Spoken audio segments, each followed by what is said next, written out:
Mapagpalang araw po mga kabams. Andito ko si Jonathan ngayon at may daladalang balita na hindi maganda. Ikaw na nga magsabi dyan, nangyari kayo na Marita? Wala kami yan 3 araw. Basta may Saranay complex kami. Nagmamalimos kami. Kasi yan wala nang bibigay, gutom pa kami. Oo. Tapos ano nangyari kayo na Marita doon? Utang kami Saranay complex para mamalimos. At least may nagbibigay sa amin. Pero dito wala na. Wala na. Tapos nagbayad kami papunta ron, 3 daan. Saan kayo nagbayad? Sa kulong-kulong, matanda. Sumay kayo ng kulong-kulong? Oo. Ayun, nagkasakit na sa amin. Matalag sa amin, hindi naman sa nagkakasakit ng lanat. Kumakain ng manok kasi, pinipirito yan dyan. Doon din luto na, pinipirito din, iniinit. Parang... Nilagnat habang andun kayo? May Saranay sasabi mo? Oo. 3 beses kami doon. Ay ano? 3 araw? Oo. Doon na sa, sininat. Tapos si mama, uminom lang ng tubig. Pag sinubukan ko, 2, parang natudura niya. Ayun, wala pang kain, puro tubig. Pinapainom ko ng Biogesic. Tapos, nagbago na naman ang sistema, nanghina na naman ng konti. Malakas-lakas na eh. Inanagang ng yelo sa leg. Tapos, gano'n na lang. Sabi ko, pumunta ko kay Kuya ka business. Ang sabi niya, tingnan ko yan. Pupunta ka, sama ka. O, tas malas-lasas, mamaya, nanghina na naman. Ano tsura niya nanghihina? Parang, hindi na ganong may angat ko. Pag pinapain ko ng tubig, hindi na niya ganong maitaas. Tinataas ko pa. Tapos, nag-iba na yung mata niya. Tapos, lagi na kayuko na parang hindi na sumasandal. Yung damit niya sa leg, di ba maunat yun? Oo. Iba yun, damit. Medyo maliit. Sinabit ko sa sawa ko sa tulakan. Sawakan ko sa tulakan. Para sumandal siya. Yun. Si mama. Pagay na kulitan naman. Ngayon, bumalik naman, nanghina na naman. Natatakot na ako kung anong mangyari.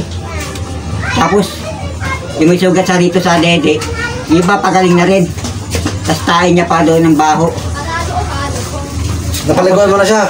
Hindi pa rin. Kawawa nga ito. Ba't yung paliguan kasi? Kawawa pala.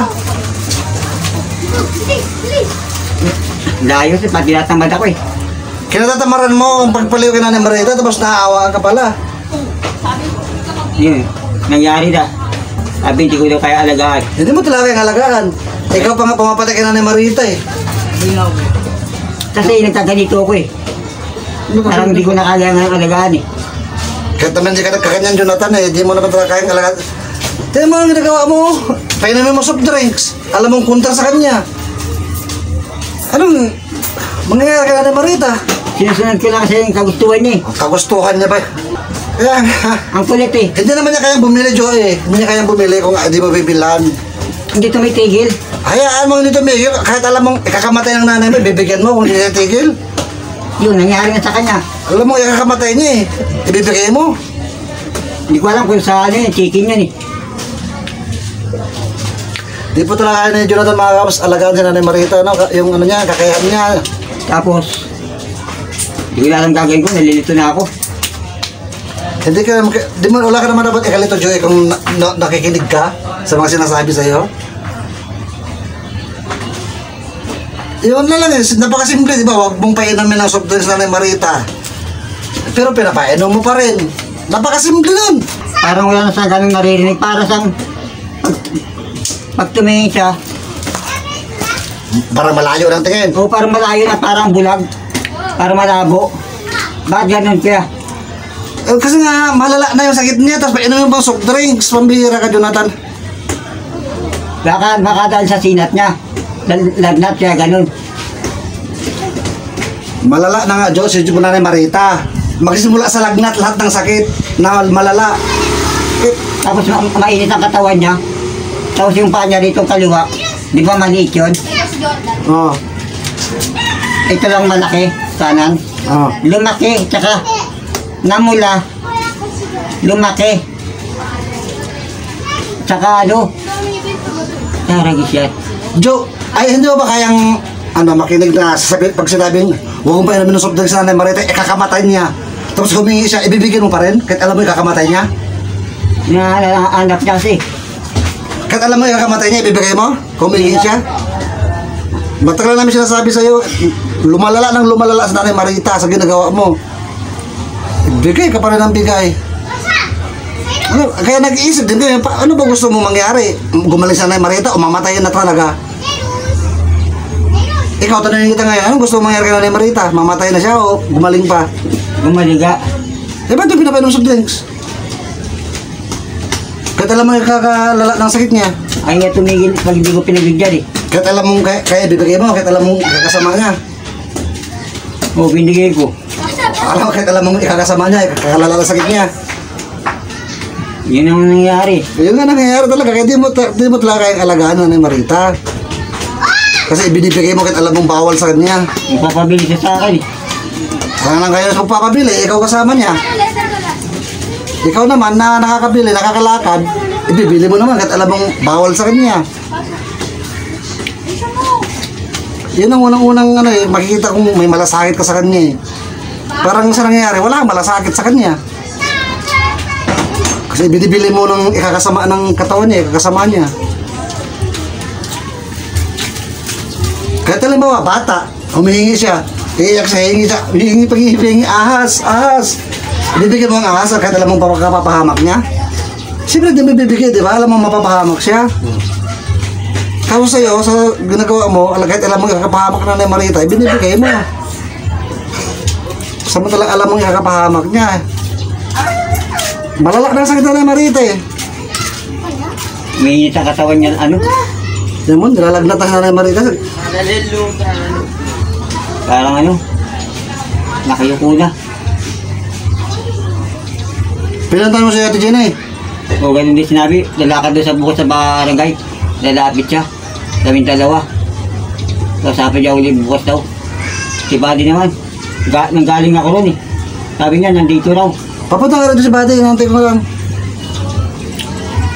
Nahuli ko si Buddy. Ngayon, nasa taril, yung pala. Nasa bahay niya, pinapaog na lang ako pumunta ron. Si Buddy, maano rin eh. Masalang alam ko naman ang style niya. Kunyari, wala sa bahay. Yung pala nandun, tapos pupunta rin pala sa taril. Oo, grabe. Nalata ko na matagal yun eh. Okay na sa akin yun. Sabi lang totoo naman sa ginagawa niya. Kahit pa totoo, Joe, kung alam mong pangit, huwag mong sasabihin. Alam mo, mga kapams na palala talaga ng palala. Palala yung sitwasyon na Nanay Marita. Yun nga po, nilalagnat-lagnat na nga araw po, sabi ni Jonathan. Kasi Nanay Marita ngayon? At sa bahay. Sa bahay? Ay, nandun pa sa tintera namin. Doon sa Saranay? Oo. Hindi, dito na. Dyan na?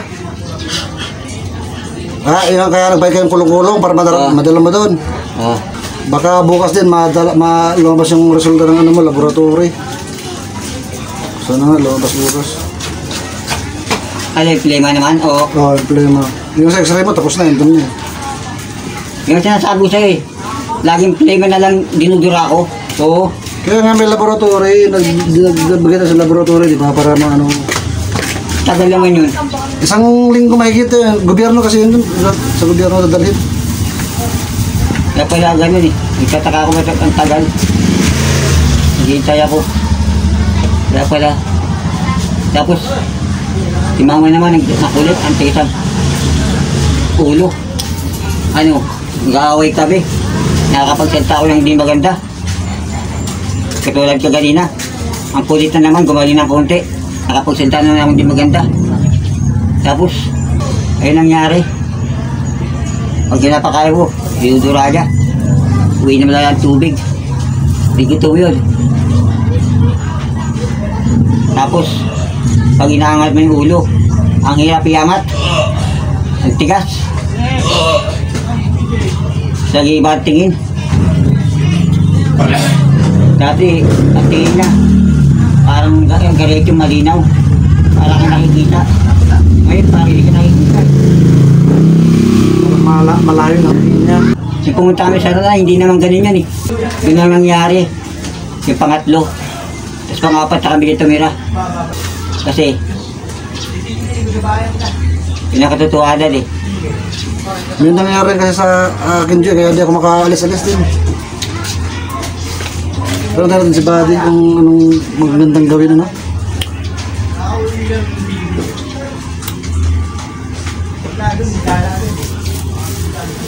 Kaya sabi sa akin, Tan, ganun. Tapos, ganun, kamay. Sabi ko, tinatakot ko, iwanan kita. Kagaya na, umiiyak. Pugo talaga ako, hindi ko sinabi iwanan kita. Ngayon sinabi ko, iwanan kita, hindi sumasagot. Bumalik na naman, kagaya dun.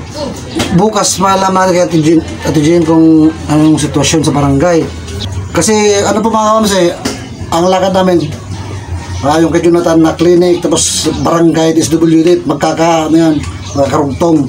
Kaya bukas kung magpapalap si Ate Jean sa barangay, tapos anong resulta, mapagdudugtong-dugtong ulit natin yun kung anong kasunod na gagawin. Kaya sabihin naman nila yun eh. Pero sa ngayon, anong bilang tanda natin saglit si Buddy kung anong parating kasi si Buddy mga kapams, no? Galis nyo na sa kanila. Nabanggit na rin doon ni Mami Thinking na andito nga raw si Buddy. Kasi kachat ko rin naman si Buddy na papunta siya rito. Kaya tanda natin saglit. So anong sadya mo na ano, napunta ka kay Buddy, napunta ka rito? Yung nga sabihin ko kay Buddy, Na ano ang sadya mo?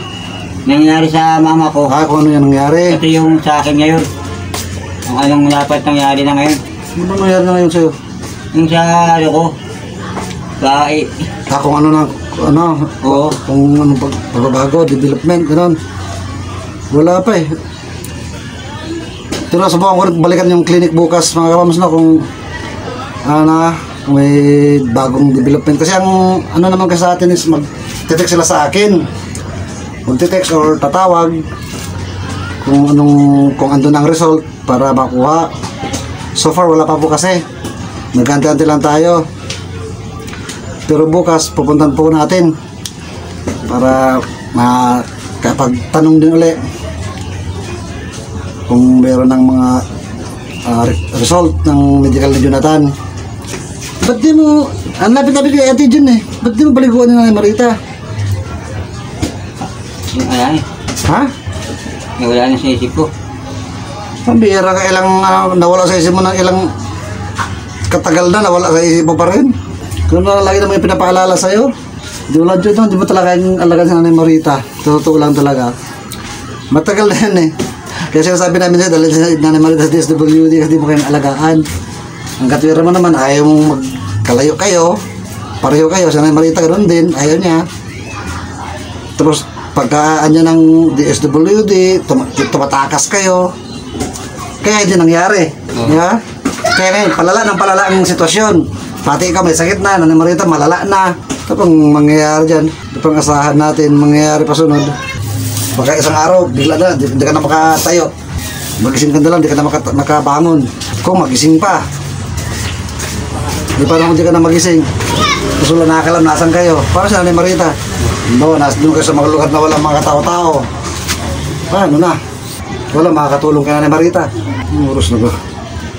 Pagka-alauna na. Ito si Buddy. Tawag ka na si Buddy. Kaso na siya. Baka may pinuntan muna kasi yun. May dinaanan, tapos bago pumunta rito. Pupunta ka pala sa akin na kuya. Nandun kayo. Oo, kagaya na. Ganina yun. Ako uwit lang. Kaso hindi na natuloy. Linggo pala ngayon eh. Busy sila kuya pag linggo. Walang tao dun. Sa bahay nila. Tantan na rin ulit si Buddy. Baka may dinaanan lang pa mga kapams, no? Anong ginagawa na ng Marita doon pag alis mo? Tutulog na kayo ko. Puro tulog na tulog. Sinisinat nga eh. May nadnat. Pinainom pa ng gamot yun at tubig. Pagkain naman, dinudura niya. Dumuduwal. Tubig? Hindi, sakit-sakit. Pag kinakain niya, dinuduwal. Naku, Jonathan, walang ibang sisisin Jonathan. Ikaw lang talaga eh. Mula noon pa, sila ulit-ulit. Ang dami namin nagpapayo. lahat na lang nagpayo sa'yo, pero wala eh, talagang sinusunod kasi. Kaya ang sitwasyon ngayon, malala na. Ano man ang mangyari kayo na Marita, wala kang ibang sisisihin dyan eh. Kasi di mo talaga siya kayang alagaan. Pinapainom mo, pinapakain mo ng mga bawal sa kanya. Kaya kahit anong gamot gagawin sa kanya, kung pinapainom mo ng soft drinks, wala rin. Hindi talaga gagaling. Eh ikaw, di ka naman nilalagnat? Hindi. Si Nanay Marita lang? Oo. Stroke na nga, tinananad pa. Ha? Ay, stroke na nga siya, ganun pa siya. Anong dahilan? Tingin mo? Kasi pag kinain niya ata, Kinain na niya, bawal yung kinain niya. Yung bawal, yung pinainom mo. Pambihir. Pagbintangan mo pa yung hindi bawal. Alam mo naman kung ano yung bawal na pumasok sa katawan niya. Napaka ano yun, bawal na bawal sa kanya yung soft drinks talaga. Pa-soft drinks na pa-soft drinks. Pambihir ka, Jonathan ka. Kahit anong gamot gawin dyan, kung pinapainom mo soft drinks, bali wala lahat. Ay, naku, Jonathan. At least tanggap mo na, no? Alam mo na, hindi mo siya kaya alagaan. oo. Ang buti naman, tanggap na pa Jonathan, mga kapos, na di niya talaga niya kaya alagaan si Nanay Marita.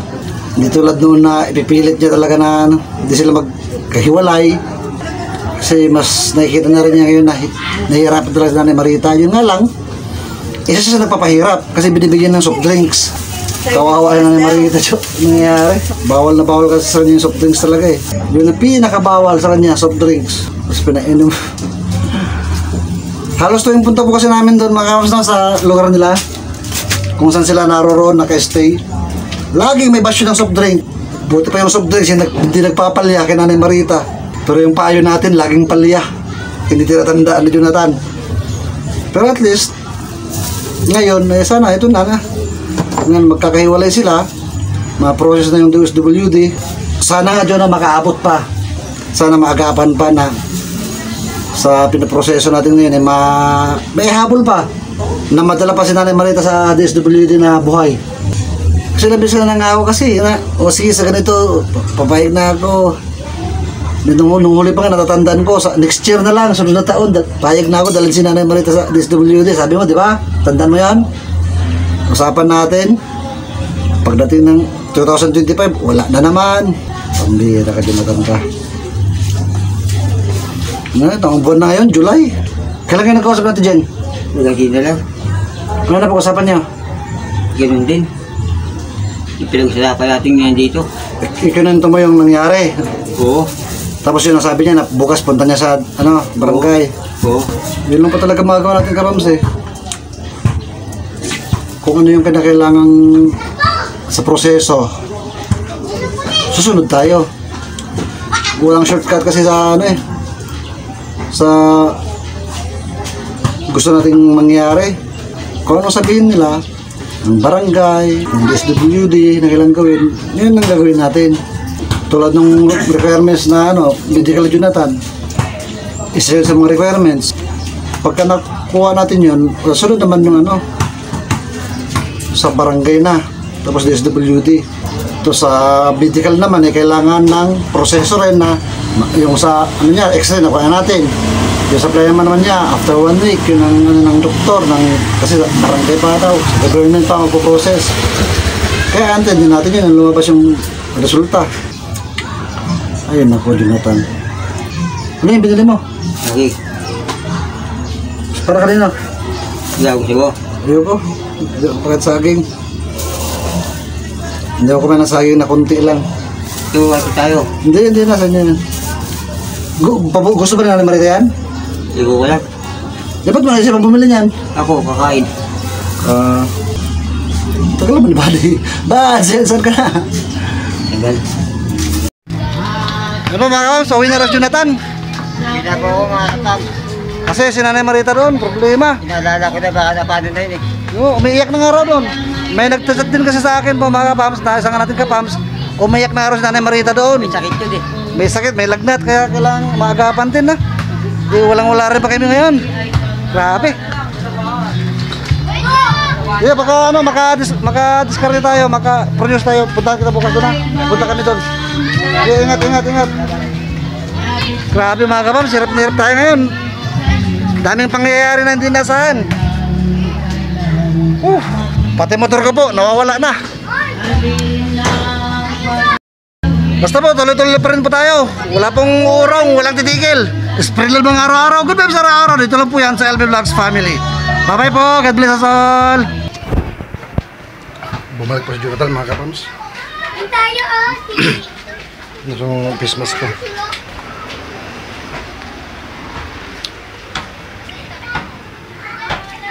Bakit?